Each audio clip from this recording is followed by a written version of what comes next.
Hi! So for today's video I'm going to be sharing with you guys my favorite books, and I hope that this peach filter isn't too distracting. It's such a gloomy day today and I wanted to have something fun, so yeah, I hope it's not too distracting. I have divided this video into 3 different sections. The first section is books, the second section is series, and then the last section is blurbs. And they're pretty self-explanatory. For blurbs, I will be reading to you guys each of the book's blurbs. So if you guys are interested in the books that I'm going to be talking about, you guys can get sort of an understanding of what it's about. And hopefully it'll make you interested into reading them too. And also, just a side note, majority of these books are children's books, so I hope you guys don't mind. It's been a challenge to find young adult books or adult books that fit the criteria of being a favorite for me. So yeah, I hope you guys don't mind that. Majority of these are children's books. Oh, also, another side note, if you guys are just interested in watching a certain section, I'll have the timestamps for that down in the comments section. And also, if you guys are only interested in a certain book or hearing about a certain book, I will have all the timestamps of those down below in the comment section as well. So feel free to just skip around this video. You can definitely go ahead and start in the blurb section first to just read about all the books that I'm going to be sharing with you guys, and then you can go back and watch me talk about that book, or yeah. So definitely go ahead, feel free to skip around, and yeah, let's just get started. Also, another side note, I will be talking about the children's books first, and then I will move on to the young adult novels. So, yeah. So for the books section, the first book that I have written down, sorry, I have my notebook down here, so I'm going to be looking down. The first book that I have written down is A Corner of the Universe by Anne M. Martin. The reason why it's a favorite is because of how much it left such an impact, or how it affected me. It starts off as this light, happy story about this girl in her town during the summer, and then things take a turn and it's a sad and dark turn, and it made me cry in the end. It's a good book. I highly recommend you reading this. Okay, the second book, or rather the next few books here, are my favorite Roald Dahl books. And so Roald Dahl, he's one of my favorite authors, if not my favorite author. So I wrote down 4 of his books that are my favorites. So I wrote down Matilda, The BFG, The Witches, and Charlie and the Chocolate Factory. Yeah, they're all good books. If you haven't read any of these Roald Dahl books, I highly, highly, highly recommend it. I promise you will enjoy them. They're such fun, adventure type books. So yeah, go check them out. The next book that I have written down is Windblown by Stephen Messer. This book was actually my sister's, and I just asked if I could read it because I'm one of those people who judges books by their covers, so I was really intrigued by the book cover and it looked really interesting. Okay, sorry, the video cut off, the camera cut off. So I was talking about Windblown by Stephen Messer. So the book cover interested me, or piqued my interest. So yeah, and then I read the blurb and it sounded so fun and interesting. It's a fantasy adventure book. Fantasy is my favorite genre, and yeah, it's a really fun book. It's super, super interesting. You're basically the main character. He's like this little boy who cannot, for the life of him, fly a kite or get it off from the ground. And then there's this specific kite that you will see on the cover that's red, and then he tries to, I won't spoil anything, but yeah, it's a fun book. It's about a boy and flying kites. So yeah, give it a try. It's really interesting, I promise. The next book that I've written down is The Tale of Despereaux by Kate DiCamillo. Kate DiCamillo is one of those authors that I keep hearing and my librarian always mentions. I know that she is a really good author, like a children's books author, because I've seen her name many times in the library. So I'm going to be talking about The Tale of Despereaux specifically. I read this book during the 5th grade in language arts class, and again, it's another fiction adventure book. I love this genre of fiction and adventure. So it basically follows this little mouse, and he's super cute. You'll see him in the book cover, but you'll also see him throughout the story because there's pictures involved. And it's not a super fun story to read. There's definitely some more mellow type of stuff. It's basically set in this castle, and then there's this thing about soup and why the castle never serves soup. There's like this whole thing about soup. Yeah, highly recommend it. It's really interesting. I'm really bad at describing books, you guys. I'm so sorry, but they're so good. The story's so good. So yeah, if you haven't read this book, highly recommend. The next book in here is The Outlandish Adventures of Liberty Ames by Kelly Easton. This book is another fiction, you guessed it, adventure book, and it basically follows this little girl. Her name's Liberty Ames, as what the title says, and she basically lives in her own house, and she's not really allowed to leave, and her parents are not the most great parents. Like, her dad's like this really shady insurance guy or something like that, and then her mom just sits on the couch and eats all day and doesn't really move. So she doesn't really leave the house until one time when she goes... I can't spoil it. Okay, anyway, but the only spoiler that I'm gonna give you guys is that she eventually gets out. Okay, I'm sorry, the camera keeps on cutting off. I have a limited time to record on here, so sorry. The next book is... I don't really know if this is included in the young adult books, but I'm not really sure. But this book is called Petey by Ben Mikkelsen. I hope I said his name right. I had such a trouble finding this book, oh my gosh, and it's basically my fault because I thought that the main character, I was trying to search for like, because I couldn't remember the title, I was like trying to search for like boy who, fictional book about a boy with this certain illness, and I thought it was tuberculosis. I thought it was TB because I know that he has some sort of illness, the main character, and apparently it wasn't tuberculosis, and I was actually thinking of a different book, and that other book was called Queen of Hearts, but that's not the book that I'm going to talk about. This book is called, yeah, as I said, it's called Petey by Ben Mikkelsen, and it's basically about this male character who's born with cerebral palsy. And yeah, I wasn't sure what the illness was.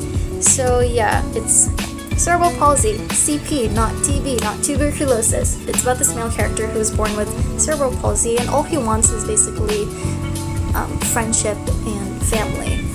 And it's quite a sad book, but it makes you really feel for the character, and while I was reading this book, I really did feel for the character, and I really wanted him to find this friendship and this family that he's longing for. Yeah, go ahead and check it out. And then I have Olive's Ocean by Kevin Hanks. This one is a realistic fiction book, though it's similar to A Corner of the Universe and also PT, where you feel for, I guess, the character, and like what she's going through is pretty relatable. Basically, it's about this girl and she receives this letter from this other girl in her school who unfortunately passed away due to a car accident. It's such a sweet yet kind of sad, kind of like when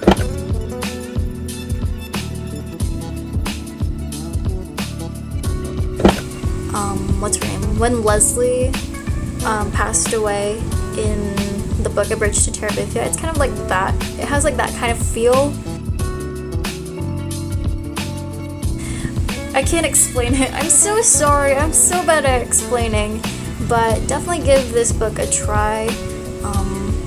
Yeah, you feel for the character, and it's just a nice story. I'm so bad at explaining. The second to last book that I have on here is The Hobbit by the one and only Tolkien. Fun fact, I did not read The Hobbit until after the first Hobbit movie. But yeah, to this day, The Hobbit, the first Hobbit movie, is still my favorite out of the three. And honestly, the second and third movie, no offense, I didn't really like it that much. And I don't understand why they had to include the female elf character in the movie, because if you don't know, she doesn't exist in the book. So I just don't know why they had to include her. Just why? Okay, I'm back again. And lastly, for the books category, I have Kitchen by, I don't know how to say her name, but it's Banana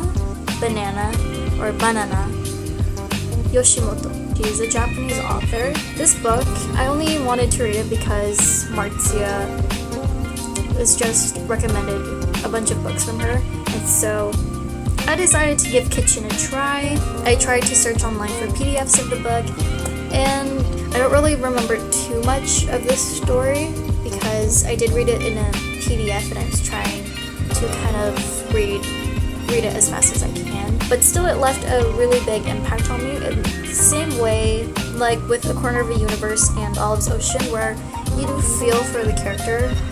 It's also my first time reading something like this. Like, I've never read anything like how she wrote this novel.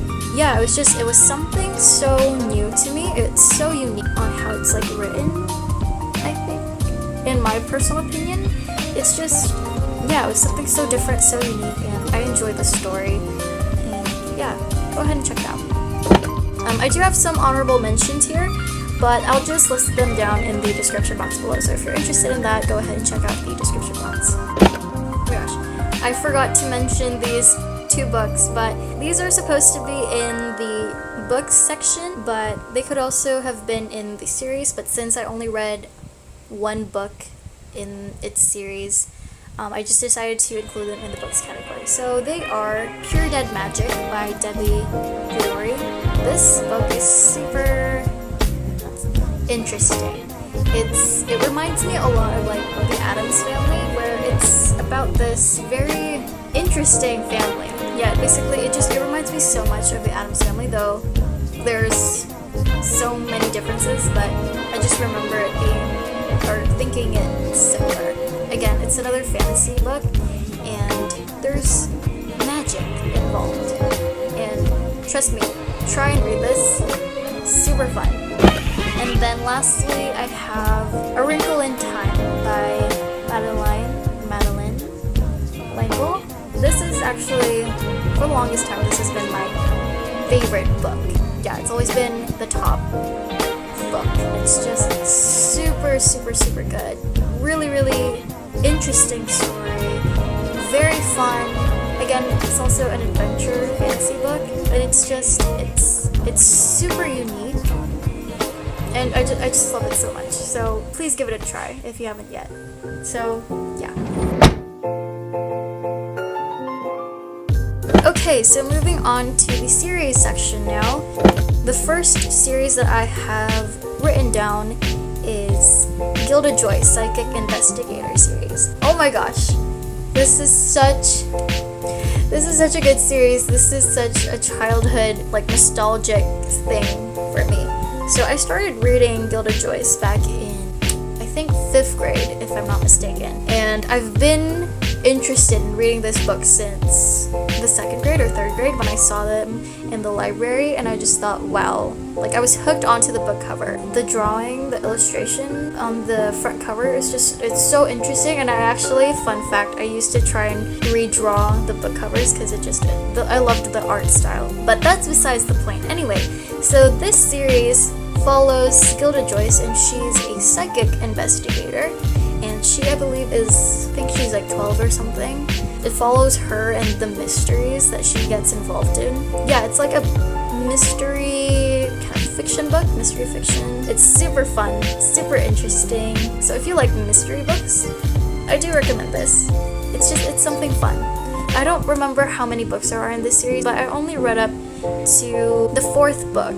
And even then, I didn't finish the 4th one because it wasn't the same as the first 3 books, and I enjoyed the first 3 books so much. But there was just something that was lacking in the 4th book, so I didn't continue on with the series anymore. The next series that I have here is quite similar, but not really. This series is called Bad Girls Don't Die, or the Bad Girls Don't Die trilogy. My library actually did have this book series. I had to request it. The reason why I wanted to read the series was because I saw the book trailers on YouTube, and Zendaya was actually featured in the 2nd book trailer, and then Bella Thorne was on the 3rd book trailer. So if you'd like to check those out, I'll also have them in the description box below if you want to watch it. Also, I forgot to mention the author of the Gilda Joyce Psychic Investigator series. The series is written by Jennifer Allison. So, for the Bad Girls Don't Die series, it's written by Katie Allender. The character is a bit older compared to Gilda Joyce. And the reason why I say it's kind of similar is because it's another, like, mystery type of series. Again, if you like mystery, I recommend. And it also has this like spooky element to it because there's like this supernatural stuff involved. It's not as like light and fun as the Gilda Joyce series, but it's so interesting. I like how it's not too spooky. I don't really read spooky type of books, so yeah, I highly recommend if you like mystery. And also, if you don't want to take my word for it, take Marzia's word for it, because she also shared this book series in one of her videos back in 2014 when I was reading this too. So, yeah. The next series here that I've written down is the Charlie Bone series. Oh my gosh, this is probably my favorite series. The Charlie Bone series is written by Jenny Nemo. I remember that this was one of the book series that my librarian kept on mentioning, and I was just like, you know what, I'm gonna try it out. And that's just because she always kept comparing it to Harry Potter, and I can see why she did that, because there is some similarities in terms of the houses. Like they have like these houses things in the school. That's pretty much it. It is about kids, and they have these special powers, but it's not related to like wizards and witches. Charlie, the main character, has these powers, and he goes to this school with other children who also have powers, and that's because they're like the children of the Red King. And I got up to the 7th book actually, but I had to abandon it because I had other books to read for class, and I never got back to it. And it's just because if I did get back to it, I'd have to start again from the beginning because of how much I'd have to like remember. There's a lot of characters in this series. Like there's a lot of children that have special powers, and it's super fun fantasy, again, adventure book. Highly recommend. It's my favorite series. Lastly, we have Noughts and Crosses by Mallory Blackman. Now this is last because this is an adult type series. There's a lot of like SVG kind of content on here, so if you're not a young adult yet, I don't recommend you reading this. I'm such a hypocrite by saying that because I started reading this when I was like 14. So yeah, just a warning. It's super interesting. I've never read any sort of story like this. So this is a dystopia series, similar to other dystopian series like Hunger Games, Divergent, but it's not so similar. Like, there's not really an adventure type of aspect on this series. It's very realistic, fictional, but not really realistic. Noughts and crosses are basically representations of the different races. Noughts are the white people, and crosses are the black people or people of color. And in this society, the Noughts, or the white people, they're actually the minority, and the crosses, aka the black people or people of color, they're the majority. The government is ruled by the crosses, and the main character, Persephone, or Sephi, her dad's this, I'm not sure if he's the president or I just know he's a top government political figure. And then her best friend is Callum, and he's a Knot. Just it follows her life, and they're best friends, and then a bomb blows up, and then everything turns into chaos, and basically everything turns to shit. Like, their relationship between Sephi and Callum is like ruined, and then there's a rebellion, and then basically everything sort of just goes to shit. Like, there's no other way in how I can describe what happens, but there's still this romance between them. It's pretty sad and f***ed up, and you'll know why when you read it. Yeah, it's so interesting. I've never read a book like this where basically racial discrimination is sort of flipped. Yeah, it's super interesting. Again, if you're not a young adult yet, don't read this. Hattie Owen has never really thought about the world outside her small town. Her family's boarding house is where she feels most at home, with its eccentric tenants and predictable routines. But there are secrets in Hattie's family, and the biggest one is her young Uncle Adam. Hattie doesn't even know he exists until he shows up in her town right when she's about to turn 12. Suddenly, the place she thought she knew so well begins to feel different. Her family and neighbors aren't ready to deal with Adam's mental problems, so Hattie gets caught in the middle. In one summer, Hattie will find out how small a small town can be, how big the world outside is, and how far our hearts and minds can go.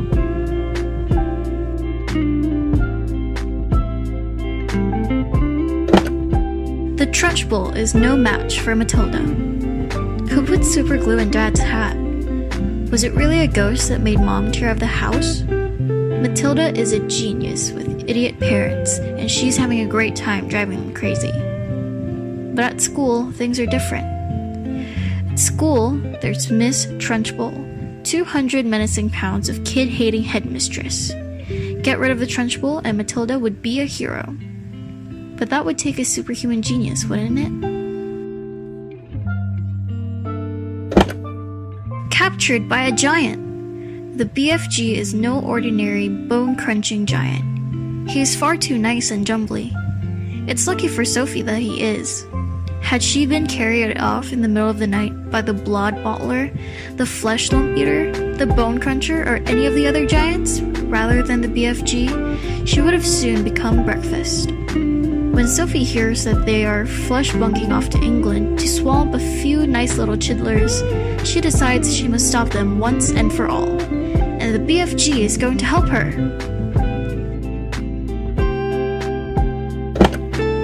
This is not a fairy tale. This is about real witches. Grandmama loves to tell about witches. Real witches are the most dangerous of all living creatures on Earth. There's nothing they hate so much as children, and they work all kinds of terrifying spells to get rid of them. Her grandson listens closely to Grandmama's stories, but nothing can prepare him for the day he comes face to face with the Grand High Witch herself.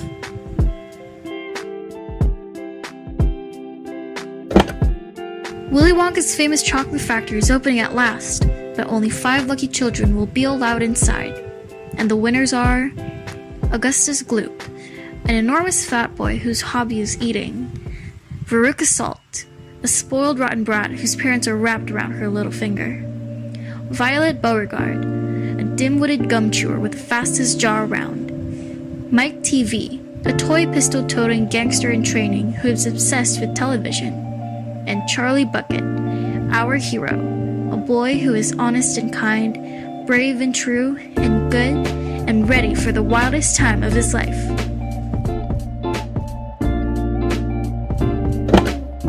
A high-flying fantasy adventure that will blow readers away. Every kite Oliver touches flies straight to the ground, making him the laughingstock of Windblown. With the kite flying festival only days away, Oliver tracks down his reclusive great uncle Gilbert, a former champion.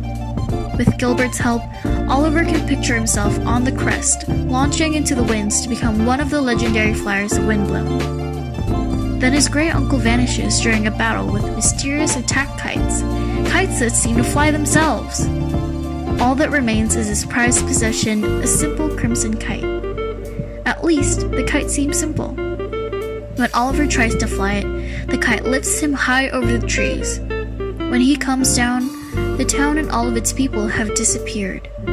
Suddenly, the festival is the last thing on Oliver's mind as he is catapulted into a mystery that will change everything he understands about himself and his world.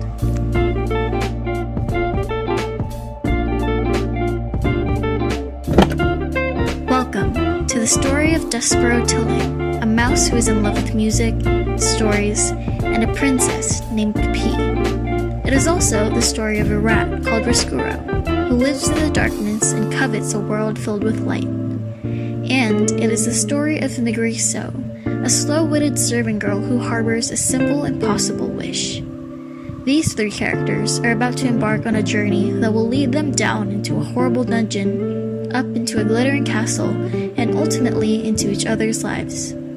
What happens then? As Kate DiCamillo would say, reader, it is your destiny to find out.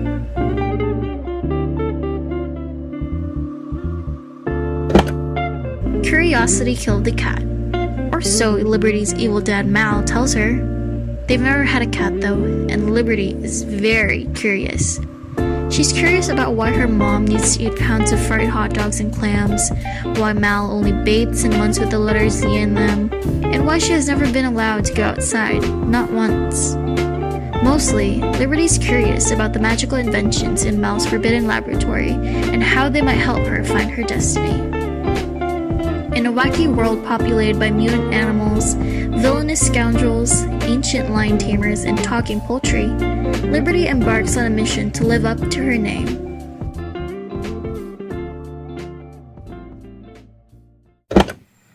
At the age of 2, Petey's distraught parents commit him to the state's insane asylum, unaware that their son is actually suffering from severe cerebral palsy. Bound by his wheelchair and struggling to communicate with people around him, Petey finds a way to remain kind and generous despite the horrific conditions in his new home. Through the decades, he befriends several caretakers, but is heartbroken when each eventually leaves him.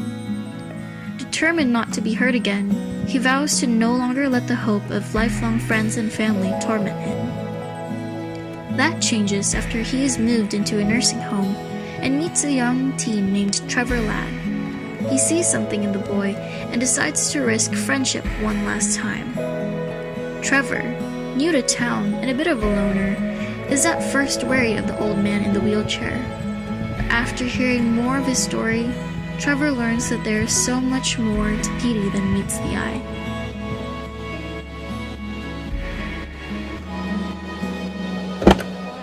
She had only meant to wait it out, wait unnoticed until he had passed, taking baby steps, wanting to disappear.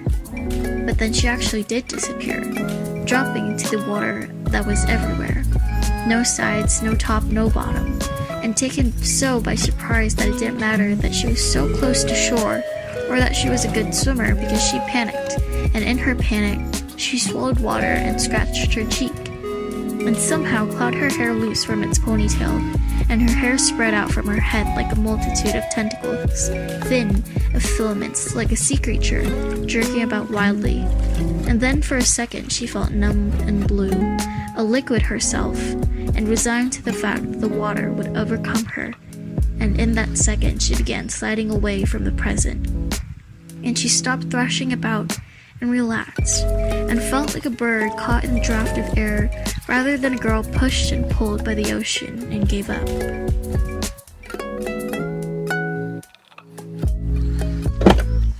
Smaug certainly looked fast asleep when Bilbo peeped once more from the entrance. He was just about to step out to the floor when he caught a sudden thin ray of red under the drooping lid of Smaug's left eye. He was only pretending to be asleep. He was watching the tunnel entrance.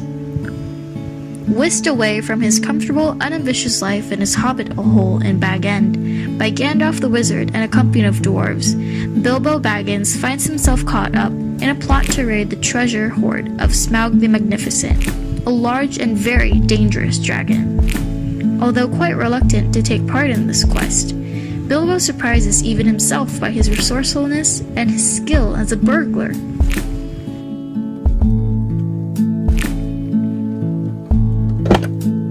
Banana Yoshimoto's novels have made her a sensation in Japan and now all over this world, and Kitchen, the dazzling English language debut that is still her best-loved book, is an enchanting original and deeply affecting book about mothers, love, tragedy, and the power of the kitchen and home in the lives of a pair of free-spirited young women in contemporary Japan. Mikage, the heroine of Kitchen, is an orphan raised by her grandmother who has passed away. Grieving, she is taken in by her friend Yoichi and his mother, who was once his father, Erika. As the three of them form an improvised family that soon weathers its own tragic losses, Yoshimoto spins a lovely, evocative tale that recalls early Marguerite Duras. Kitchen and its companion story, Moonlight Shadow, are elegant tales whose seeming simplicity is the ruse of a writer whose voice echoes in the mind and the soul.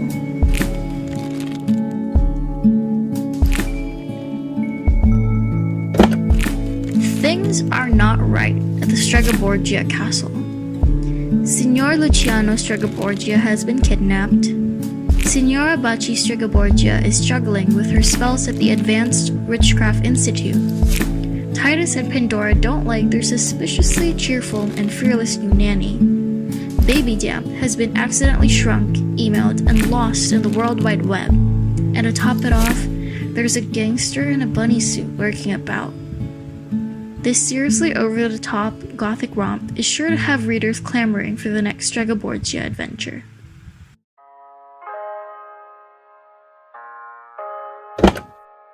It was a dark and stormy night.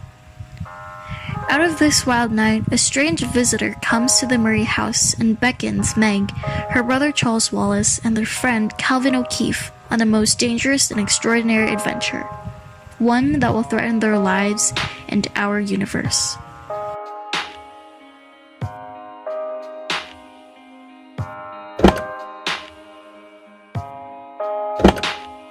Ever since her father died, quirky Gilda Joyce has been working hard to sharpen her psychic skills.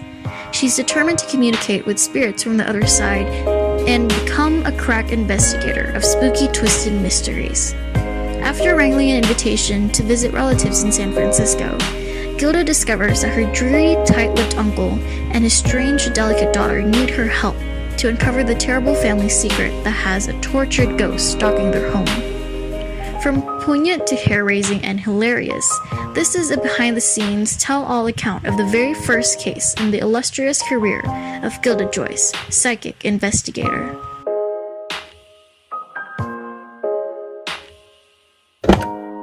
When Alexis's little sister Casey becomes obsessed with an antique doll, Alexis thinks nothing of it. Casey is a weird kid, period. Alexis is considered weird too by the kids from high school, by her parents, even by her own goth friends. Things get weirder though, when the old house they live in starts changing. Doors open and close by themselves, water boils on the unlit stove, and an unplugged air conditioner turns the house cold enough for the girls to see their breath. Casey is changing too. Her blue eyes go green, and she uses old-fashioned language, then forgets chunks of time. Most disturbing of all is the dangerous new chip on Casey's shoulder. The formerly gentle doll-living child is gone, and the new Casey is angry. Alexis is the only one who can stop her sister, but what if that green-eyed girl isn't even Casey anymore?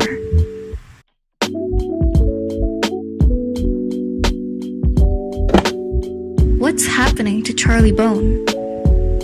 Charlie doesn't want to believe it when he discovers that he can hear the thoughts of people in photographs. But his horrible aunts are delighted. It means that he is one of the chosen and must attend the Blurbs Academy for Gifted Children. Once there, Charlie realizes that some of his classmates have equally mysterious powers, and soon, Charlie is involved in uncovering the mysterious past of one of them.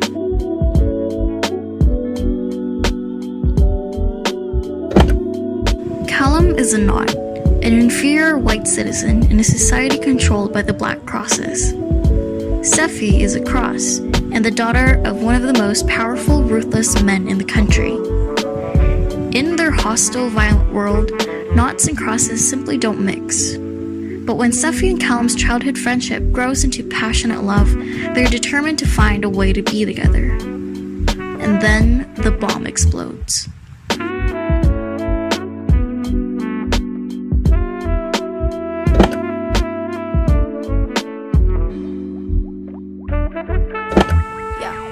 So I hope you guys enjoyed this video. I hope you guys will check out the books that I shared with you today. And yeah, I'll see you soon. Bye!